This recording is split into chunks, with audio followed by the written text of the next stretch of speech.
scholarships to Ravenscroft, Asheville School, Cary Academy. These kids' lives were changed in a very fundamental way, but it was because of that educational environment. Why shouldn't every child have that sort of educational environment that they can choose to attend? Well, that's because there's not that many schools like that out there. Exactly. Right. And what are the barriers that prevent more options from springing up? Because we've got people, whether it's, and the people now who are doing this are struggling against some pretty significant financial obstacles. There's a gentleman here, Bob Luddy, in Wake County, who started a charter school, he started private schools. Why shouldn't a poor kid have the same option to attend a really good private school? Why not? You know, but if he's not going to get that option, aren't we, shouldn't we give him the best that he can get? And have we really seen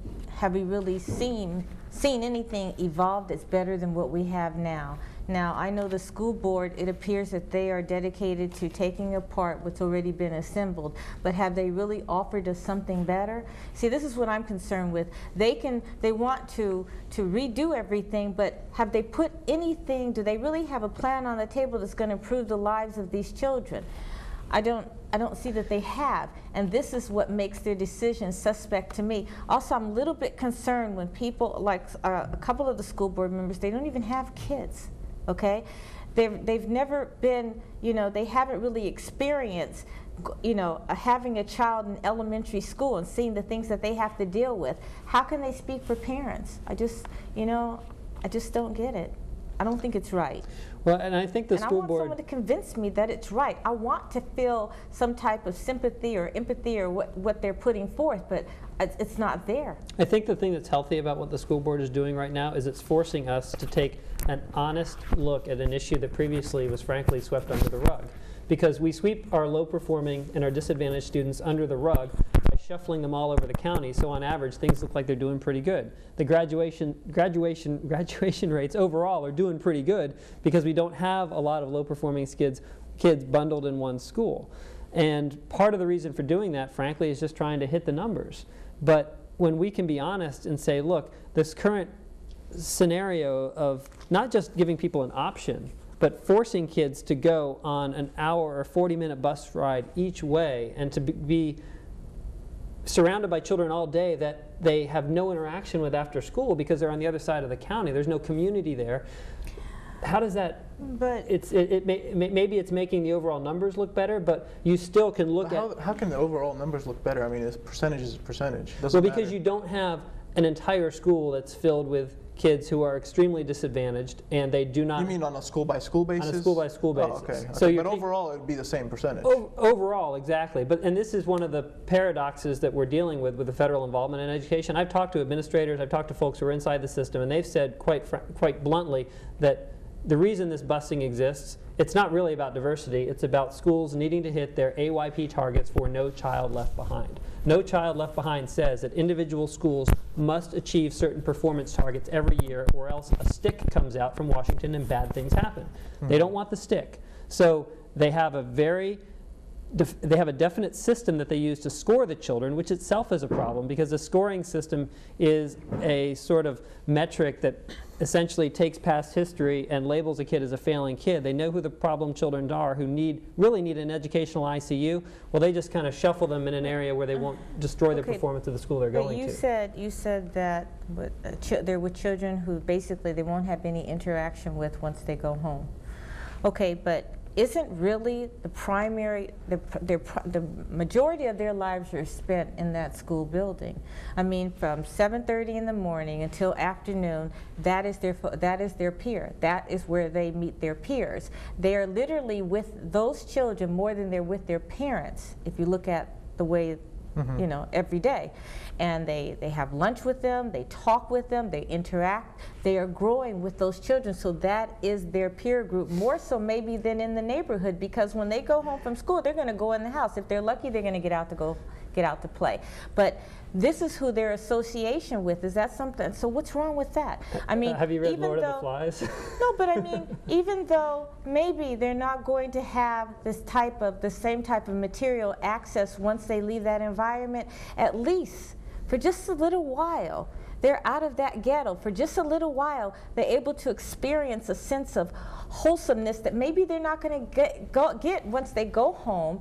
The doors are locked. Their parents are working because they have to come and provide for their kids. Maybe they don't get off till 7:30 at night. I mean, there are problems in society that we can't fix, but aren't we as human beings, not just economic, what about doesn't our moral intelligence tell us that we have to do better by these kids, and if that's as good as we can do, then we should be doing it?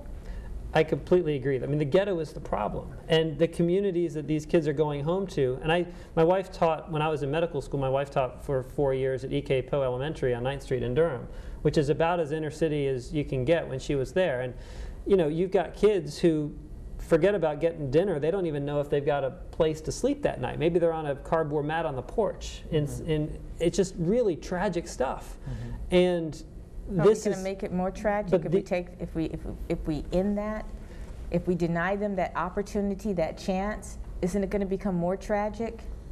My concern is that we are effectively creating a problem where we're not addressing the needs of the children within these communities, and we're not empowering the communities to build themselves up and deal with the ghetto. A perfect example is the way, for example, at Durham Nativity School, they actually have a social worker in the school.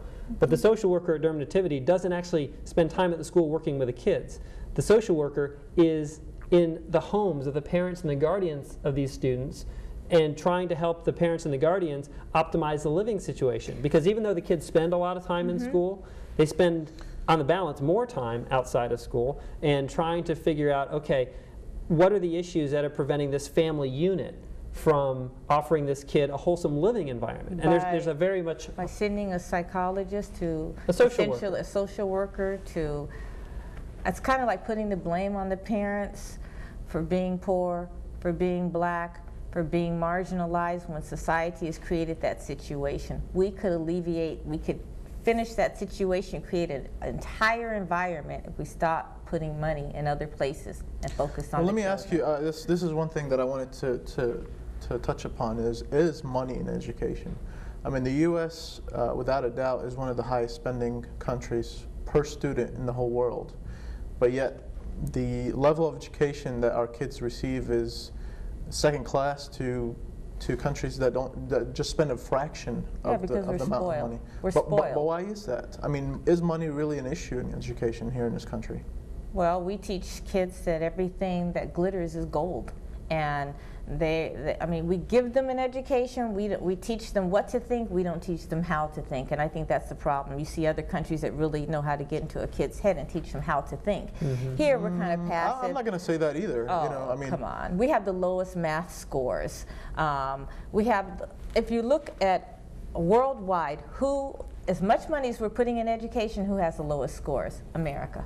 Yeah. I mean, our education system is so bad that when we want a certain talent here, we have to bring it from another country because we don't have it. I think it's balkanized. I mean, I think there are pockets of excellence, but I think it's really, really stratified. And that's my concern, is that we do have this. And again, I don't think that busing kids across town, because you can look at the graduation rate of needy students within good schools, and it's still lower. They're still at risk of dropping out. It's not like the social problems that these kids live with on a day-by-day basis go away just because they're in a better school. So my concern is that we really need to be honest, which I think we're doing. I think there are certain members of the school board. I spend a lot of time, and I have a great deal of respect for Deborah Goldman in particular, someone who really is principled and concerns and cares about the kids. We're being honest about admitting that we've got these problems. And the question in my mind, and frankly, I think the discussion we need to have is, how do we bring the power to the parents and the guardians, and by extension to the children, so that they are empowered to actually choose and have a choice? I mean, we as a constitutional republic, most people think we're a democracy, but you know, we understand that voting is very important. But when it comes to the issue of education, parents have no vote in the process. All they can do is go where they're told. And if you literally gave a parent $6,000 or $5,000 and said, here's your $5,000, go spend that where you think your kid's going to get the best education, then Bob Luddy will put a school in Southeast Raleigh. And if the public school backstop